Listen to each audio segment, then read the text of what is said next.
Hello, my roses. What's good? What's good? Okay, so let me put this air on because it's a little too hot. Got a little too hot real fast. It got hot fast. This some unnormal ass heat.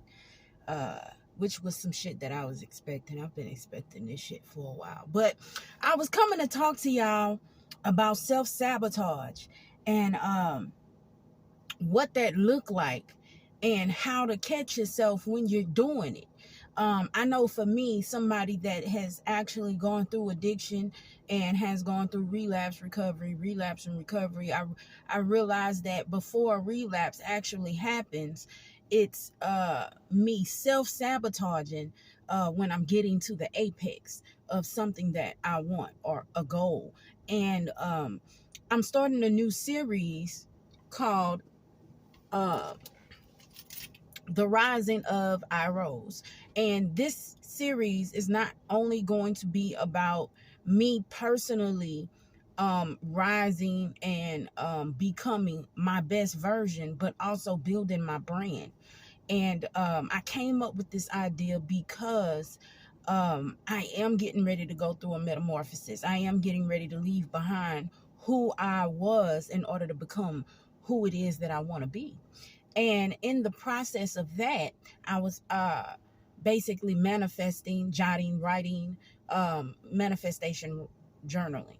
And I had journaled all this stuff for 2020 that I wanted to happen for myself. And, next thing I know, I looked up and I had all the shit. And I was just like, well, damn, I don't know if I'm ready, God. Hold on. I don't know if I'm ready. Am I ready? And it's not even that I'm not ready for what it is that God is now giving me that I've been asking for. It's that I'm not the person I need to be in order to keep it. Then it goes, okay, well, shit. Who is it that I need to be in order to keep this stuff? And then it goes, oh shit, I gotta be this person. Well, what am I willing to do to become who it is I need to be in order to keep the stuff that I am now acquiring? And who am I willing to give up being in order to be the person that I need to be in order to keep the stuff that I'm acquiring? And what am I doing when I decide that I'm not willing to pay the price or do what it takes in order for me to be that person to keep the stuff that I'm acquiring? Guess what it's called? Self-sabotage. And I was on the verge of self-sabotaging. I was on the fucking verge. I had to realize it just this morning. Like, Toya, you got everything in front of you for the taking, for you to do what it is that you need to do. Why are you making these excuses to not do it? And I was just like, well, shit. Self-sabotage. It's not that I don't want to be the person. It's just that coming from where I'm coming from, sometimes there's a subconscious belief, and it has to be subconscious because I don't consciously say this shit, but through my actions, this has to be the subconscious belief. I don't deserve. And I don't deserve because society said somebody like me doesn't deserve. Somebody that used to be a prostitute, somebody that used to sell her body and do drugs and neglected her children to a certain extent, well, to the full extent, because I got them took, but I got them back. Doesn't deserve all these good things and all these new accolades that are to come behind these good things. And I told myself, well, that person don't. Look at what the fuck that person was doing. It is now time to become the new you so that you can feel like you deserve those things.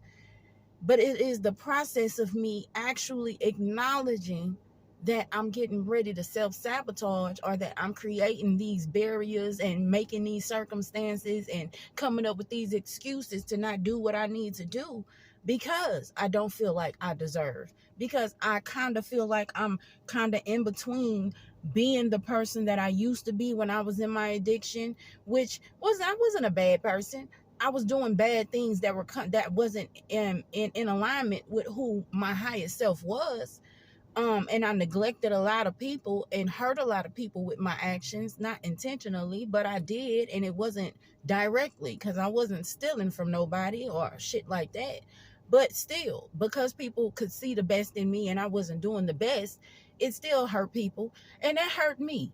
And I have to come to the conclusion that I'm no longer that female. I'm no longer that woman. To anybody that I hurt while I was that woman, I wasn't in my right fucking mind, man. I am sorry, man. And especially when karma come back to slap your ass like you ain't been slapped in a long time. Well-deserved slap, a well-deserved kick in the ass, I must say. Well-deserved kick in the ass, it very much so was. And a lot of things that transpired that weren't for my greater good, that I thought wasn't for my greater good at that time, was a nice swift kick in the ass for some shit I probably deserved. I mean, I did that and I deserved it, And my apologies to anybody who watches my channel and feels like, an apology is deserved by you. I apologize. I wasn't in my right mind.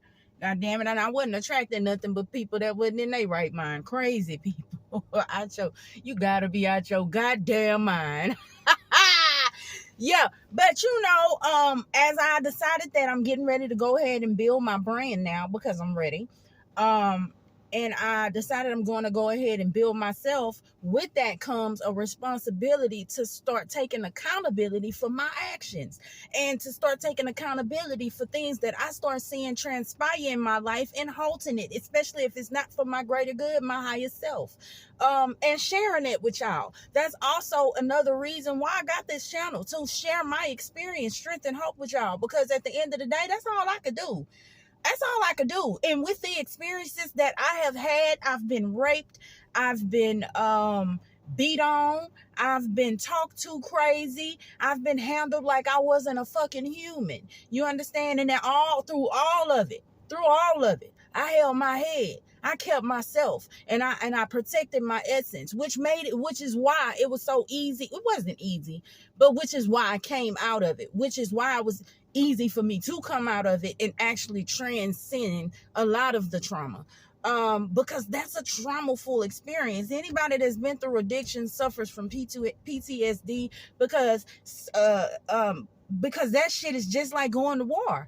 And I definitely have to say this: a lot of the stuff that happens to us, we bring on ourselves. But that's not to say that anybody has the right to treat any person like they're not a fucking human being. And the Black community got that bad, treating their own bad because they down bad, and then wanting to treat those who they think are good so that they can get something. Emotional manipulation is running tough in the Black community. And one thing I used to always have to say while I was in my addiction with people that I was in the addiction with is, today you're not going to be able to emotionally manipulate me into doing motherfucking thing for you or giving you motherfucking thing. Anything I give you going to be from my heart, because I can stand to lose it. If I can't stand to lose it, you can't borrow it, and I'm not going to give it to you. But I used to give a lot, so that I'm gonna be honest, man. I understand energy, and I definitely feel like you get what you give. So I used to give a lot because I needed all the blessings I could get while I was in that situation. Yeah, I'm giving crack away, money, and all that shit. But I was thinking I was crazy, but really, I grew up with a giving heart. Like, my mama used to give a lot. That's all I know is to give. And I've been in a situation where I've needed somebody to give me something, and it don't happen. But that's okay. I've also learned, too, this season, to not be mad at nobody for not doing for me what I was not able to do for my motherfucking self. Because had I been able to do it for my motherfucking self, I wouldn't have had to ask them. And the reason I wasn't able to do it for my motherfucking self, for whatever fucking reason, had to be on my account.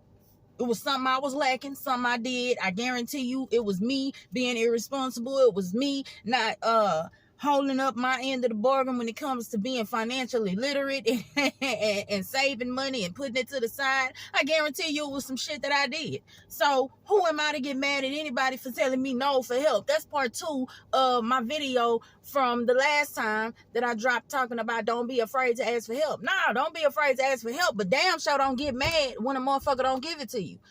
You know what I'm saying? The goal is still the goal. No matter who complies and don't comply, or helps and don't help, the goal is still the goal. You get who you can get to help you, and you move on. You take responsibility and accountability for the part you play and the reason you need help. period. And you move on. You don't take nothing personal. Yeah. And anybody that's looking for a new book to read, I'm going to tell y'all that 4 Agreements. Look at the 4 Agreements. Now, I forgot the name of it's a Mexican dude, and I'm fit to say Eloise Lagagos or some shit like that, but that I'm guaranteeing you that's not his name. But if you look up the 4 Agreements, he'll pop up. It's Palo Santos? No, that's not. Palo Santos is a goddamn herb that you burn. That's an incense. Well, I don't know. Just Google them. Google it.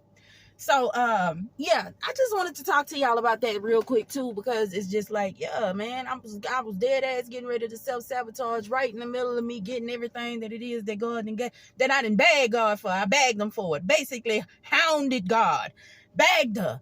The universe I know was sick of me. They threw that shit at me, basically threw it at me, and I had to duck. I was like, shit, you know what I'm saying? And then had to look up like I wasn't ready, because I really wasn't. And had to just get ready, had to hurry up and get ready too. And then I was in the process of me hurrying up to get ready. I was like, oh shit, you getting ready to self-sabotage. We not doing that. No. We're not doing that. We're going hard this season. You hear me? We're going hard. Y'all like my shirt? This is who I am a brand ambassador for, Sunwink. I work for a beautiful company called the Inspire brand, and I can't wait to actually come and do a full video on these new women that I have in my life, because I know if you go back to a couple of videos, me jumping off the bridge, I was at a job that I loved, and I loved the job because of the women that surrounded me. They were like the women that I wanted to be like. So I was like, oh, and they were all, older women, like big sisters and aunties and mamas, and I just loved that. And now I'm again with another group of good, wholesome women, doing something that I have been wanting to do, and that at the start of 2020 I told myself I would be doing. And I don't actually know how I got here, because I was going down a whole nother path. Like, I was going down the mental health, substance abuse path, which I still am, because I still have a heart for the women and children of addiction. But at this point too, I definitely wanted to work on my YouTube channel. I definitely want to be an entrepreneur. I want my own business. And this is a great way to start that. And it just came out of nowhere. And I'm just so grateful. But that's what I wanted to talk to you guys about today. Hopefully y'all took something from this video. Self-sabotage is real, and it's really real with people that go through addiction and recovery. We beat ourselves up so fucking much about how society feels about us, to the point where we don't really think about how we feel about ourselves and why we feel that way, and how that's contributing to our lives. And what I just came to tell y'all to think about that kind of stuff. When you're starting to get to the apex and you see that you're starting to self-sabotage based on some of the criteria that I gave you earlier, figure out why and stop. This is where self-discipline and self-control really comes in. These are principles that you need to hone in on in order to be successful at anything. And if you feel like you don't deserve to be successful, self-sabotage is going to come in and do exactly what the fuck it's supposed to do. Sabotage every goddamn thing. So really do some self-analysis. Really look at yourself. Look at why you're doing what you're doing. Intention is important. Have a holistic, a wholesome intention for why you want what you want. I know for me, I want to be able to reach people that have been through what it is that I've been through, and that's getting ready to go through it. I want to reach them. If I could reach one, teach one before they have to go through the dum-dum, then damn, I done did something good. You understand? If I could reach somebody that got family members that's going through the dum-dum, and they got something they can actually say to a family member that might jog them up out of that shit, then I came to do that. That's what I came to do. My story not for everybody. My channel ain't for everybody. The way I come across is not going to be for everybody, but I guarantee you it's gonna be for somebody. I fuck with y'all tough, right? I rose from the concrete. I love y'all.